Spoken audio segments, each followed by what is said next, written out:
해겔, 결혼과 가족은 불완전한 사랑을 완성한다. 사랑과 관련된 해겔의 생각은 매우 중요하다.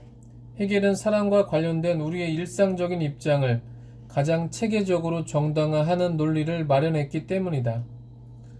그는 자본주의 시민사회를 전제로 사랑과 아울러 가족의 논리를 다음과 같이 사유했다. 자유로운 두 사람이 만나 사랑을 하고 결혼을 해서 가족을 구성한다. 마침내 두 사람에게서 아이가 생김으로써 하나의 완전한 가족이 완성된다. 이것은 대부분의 사람들이 의식적이든 무의식적이든 실천하고 있는 사랑과 결혼의 메커니즘이다. 바로 이 메커니즘을 철학적으로 정당화하려고 했던 철학자가 바로 해겔이었던 셈이다. 그래서 현재 통용되는 사랑과 결혼을 긍정하려는 사람들은 해겔에게서 든든한 지원을 받을 수 있을 것이다. 반면 현재 통용되는 사랑과 결혼 양태를 부정하려는 사람들이 있다면 그들은 해겔의 논리를 먼저 극복하지 않고서는 사랑과 결혼에 대해서 새로운 전망을 내놓기 힘들 것이다. 이제 직접 사랑의 감정을 해겔이 어떤 식으로 해명하는지 살펴보도록 하자. 사랑을 이루는 첫 번째 계기는 내가 오직 나만을 위해서 독립적인 인격이기를 바라지 않는다는 것, 그리고 만약 그럴 수만 있다면 내가 스스로를 결함을 지닌 불완전한 인간으로 느낀다는 데 있다.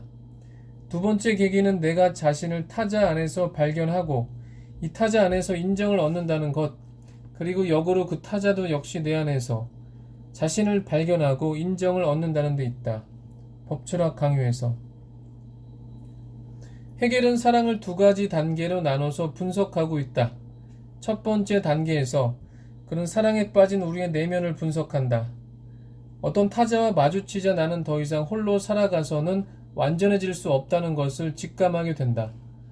상대방이 없다면 자신의 삶이 불완전함에 빠질 것이라는 느낌이 밀려온 것이다. 이제 곧 타인과의 사랑이 시작된다. 해겔은 이런 우리의 내면을 내가 오직 나만을 위한 독립적인 인격이기를 바라지 않게 되는 상태라고 묘사한다. 두 번째 단계에서 해겔은 나만의 사랑이 아니라 상대방도 나를 사랑하게 된 행복한 장면에 대해서 분석하고 있다. 자신을 타자 안에서 발견한다는 것은 타자가 이제 자신을 마음속에 품고 있다는 것을 의미한다. 상대방도 이제는 자신을 사랑하는 사람으로 간주해서 받아들이고 있다는 것이다. 물론 반대쪽에서도 마찬가지이다. 타자도 내가 사랑한다는 것, 그래서 내 마음 안에 자신이 깃들어 있다는 것을 확인할 수 있을 것이기 때문이다. 이런 과정을 통해서 나와 타자는 서로를 사랑하게 된다고 보았다. 여기서 우리가 짚어보아야 할 점은 해겔이 너무도 쉽게 타자의 타자성 혹은 타자의 자유 문제를 처리해버리고 있다는 점이다. 이것은 해겔이 사랑에 대해서 사후적인 입장을 취하고 있다는 것을 보여준다. 다시 말해 해겔의 사례에서는 타자는 당연히 나를 사랑하는 존재로 그려지는 것이다. 하지만 그건 역시 타자의 자유로운 결단에 의해서 이루어진 결과일 것이다. 그런데 이것은 타자가 나에 대한 사랑을 언제든 초래할 수 있다는 가능성을 가지고 있다는 것을 함축하는 사태이기도 하다. 이런 위험 때문이었는지 해겔은 서둘러 연애를 마치고 결혼으로 이행하는 장면을 연출한다.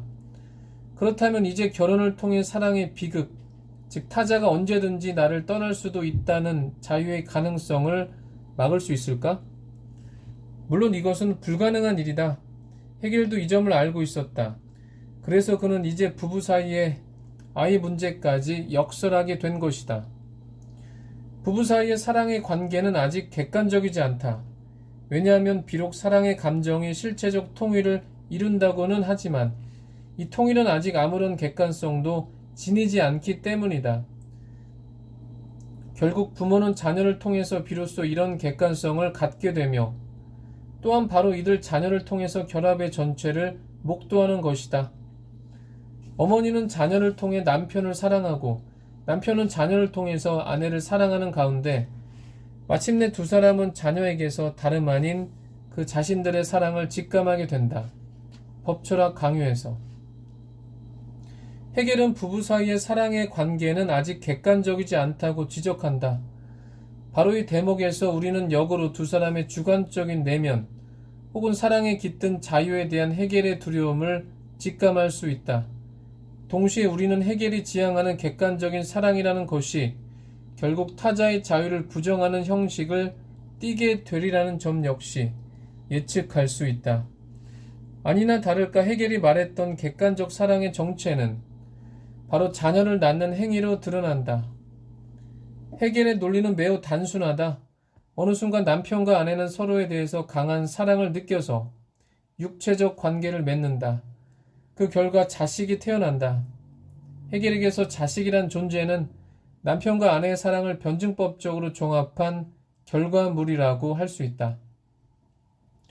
해겔의 변증법을 난해하다고 생각하는 사람이 있다면 그에게 남편, 아내 그리고 자식 사이의 관계가 바로 정과 반 그리고 합이라는 변증법적 논리의 구체적인 사례라는 것을 알려주면 많은 도움이 될 것이다. 이어지는 해겔의 논리를 좀 더 살펴보자. 모든 어머니와 아버지가 그렇듯이 남편과 아내는 자식을 사랑할 것이다. 아내가 자식을 사랑한다. 그리고 남편도 자식을 사랑한다. 그런데 자식은 바로 아내와 남편 사이의 사랑이 객관화된 존재이다. 그러니까 자식을 사랑하는 남편은 결국 아내를 사랑하는 셈이고 아내 역시 자식을 사랑함으로써 남편을 사랑하게 되는 셈이라는 것이다. 사실 여기서 부모와 자식 사이의 사랑을 말하는 것도 어폐가 있다. 사랑에는 본질적으로 자유가 개입되어 있어야 한다. 그러나 부모와 자식 사이에서 이루어지는 보호하고 보호받는 관계는 자유와는 아무런 관련이 없다. 이 경우 자유의 감정보다는 동정, 연민, 의무 등등 자유와 무관한 감정이 부모와 자식 사이를 지배하는 경우가 많을 것이다.